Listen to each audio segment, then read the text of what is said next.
امریکی ہیلی کاپٹر سے لٹکا ہوا بے بسی کے عالم میں اپنی جان بچانے کے لیے کوشش کر رہا ہے اور چیخ رہا ہے۔ یقیناً ویتنام کی تلخ یادیں امریکیوں کے ذہنوں میں اس قدر راسخ ہو چکی ہیں کہ وہ اس بدترین تاریخ کو دہرانا نہیں چاہیں گے۔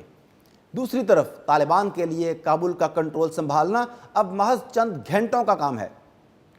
ناظرین، امریکہ نے افغانستان میں 20 سال تک اپنی پوری عسکری، معاشی اور سیاسی طاقت کی آزمائش کی، لیکن انجام ویتنام سے بھی بدتر ہوا۔ خود امریکی زعماء اس بات کا اعتراف کرتے ہیں کہ شکست کا یہ داغ امریکی روح کو ہمیشہ گھائل کرتا رہے گا، کیونکہ یہ محض فوجی نہیں بلکہ امریکی عظمت و وقار کی شکست ہے۔ آپ اندازہ لگائیں کہ محض چند ہزار طالبان نے کیسے دنیا کی سب سے طاقتور فوج اور اس کے حواریوں کو ان کی ٹیکنالوجی سمیت ملیا میٹ کر دیا۔ بلا شبہ یہ شکست مغربی سامراج کا رہتی دنیا تک پیچھا کرتی رہے گی۔ ناظرین، اس صورتحال کا دوسرا اہم پہلو یہ ہے کہ ترکی کے 500 کے لگ بھگ فوجی افغانستان میں نیٹو مشن کے تحت تعینات ہیں، جو پچھلے 3-4 برسوں سے کابل ایئرپورٹ کی سیکیورٹی سنبھالے ہوئے ہیں۔ کابل ایئرپورٹ کی اہمیت اس وجہ سے بہت زیادہ ہے کہ اس کے ذریعے آمد و رفت جاری رہے گی اور نیٹو کی افواج کا انخلا بھی یہیں سے ہوگا۔ اس کے علاوہ افغانستان میں کیونکہ امریکی سفارت خانہ بھی موجود ہوگا تو ان کا آنا جانا بھی اسی ایئرپورٹ سے جاری رہے گا۔ یہ ایئرپورٹ انہی وجوہات کی بنا پر امریکہ کے لیے خاصا اہمیت کا حامل ہے۔ اب کہنے کو تو یہ ترکی اور امریکہ کے درمیان ایئرپورٹ کی سیکیورٹی کا معاملہ ہے، لیکن طالبان اس معاملے کو بالکل الگ انداز سے دیکھتے ہیں۔ طالبان کا روز اول سے موقف یہ ہے کہ غیر ملکی افواج کے انخلا کا مطلب تمام غیر ملکی افواج بشمول ترکی۔ طالبان کے نزدیک چونکہ ترکی نیٹو کا رکن ملک بھی ہے، اس لیے افغانستان میں ان کے فوجی مشن کا کوئی جواز نہیں بنتا۔ کچھ ڈپلومیٹک سرکلز کا کہنا ہے کہ ترکی کے حکام کی طالبان سے اس معاملے پر بات چیت شروع ہونے والی ہے اور وہ طالبان کو ایئرپورٹ کی سیکیورٹی کے حوالے سے قائل کر لیں گے۔ اب دیکھنا یہ ہے کہ طالبان ترکی کے مطالبے کو نظر انداز کرتے ہیں یا لچک دکھاتے ہیں۔ آئندہ چند دنوں میں یہ بات بھی واضح ہو جائے گی۔ دوسری جانب امریکہ پہلے ہی کہہ چکا ہے کہ کابل ایئرپورٹ کی حفاظت کے لیے ترکی کی ہر ضرورت پوری کی جائے گی۔ ناظرین، طالبان کے برادر ملک ترکی کے حوالے سے تحفظات نئے نہیں ہیں۔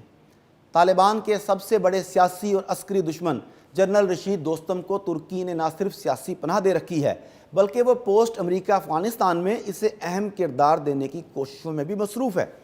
دوستم ازبک ترک ہیں، اس لیے ترک قیادت کا ان کے لیے نرم گوشہ رکھنا کوئی انوکھی بات نہیں۔ اب رہی بات پاکستان کی، تو افغانستان میں امریکہ، ترکی اور دیگر ممالک کی جو بھی پالیسیاں ہوں، پاکستان اس سے لا تعلق نہیں رہ سکتا۔ پڑوسی ہونے کے ساتھ ساتھ پاکستان بھی افغان اینڈ گیم میں انتہائی اہم سٹیک ہولڈر ہے، لہٰذا تیزی سے بدلتے حالات میں پاکستان کا کردار انتہائی اہمیت اختیار کرتا جا رہا ہے۔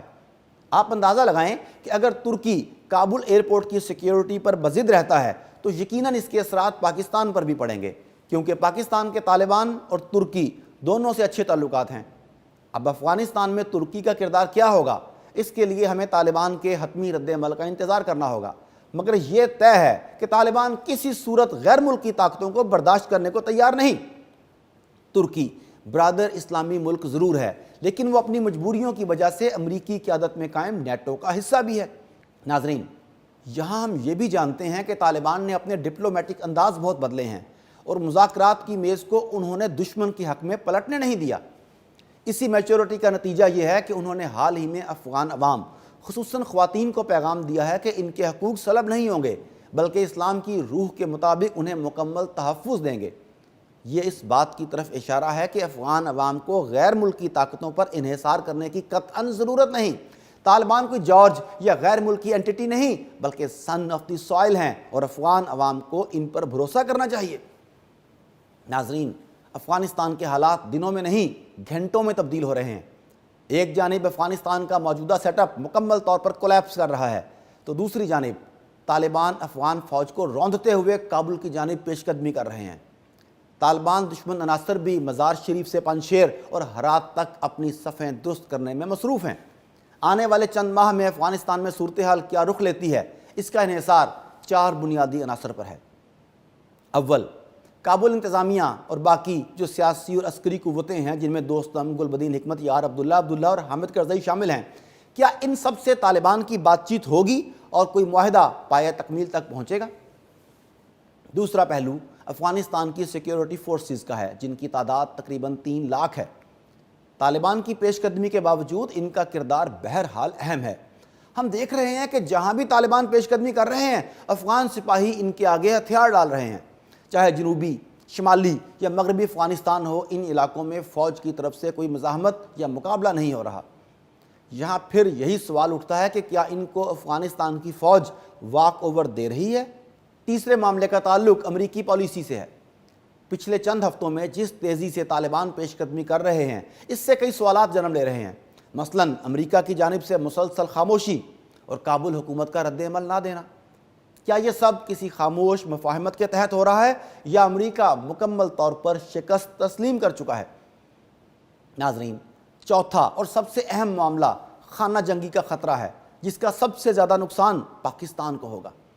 اگر طالبان کی مسلسل پیش قدمی جاری رہتی ہے اور افغان وار لارڈز بھی اپنے لشکر میدان میں اتار لیتے ہیں، تو خدشہ ہے کہ نئی پراکسی جنگ شروع ہو جائے گی، جس کے خطے خصوصاً پاکستان پر بھیانک اثرات مرتب ہو سکتے ہیں۔ اور پاکستان کسی صورت نہیں چاہے گا کہ افغانستان عالمی اور خطے کے ممالک کے درمیان اکھاڑا بن جائے، کیونکہ ہر ملک کے اپنے اپنے مفادات ہوتے ہیں۔ اس لیے کوئی بعید نہیں کہ افغانستان ایک بار پھر اپنوں اور غیروں کے درمیان سینڈوچ بن جائے۔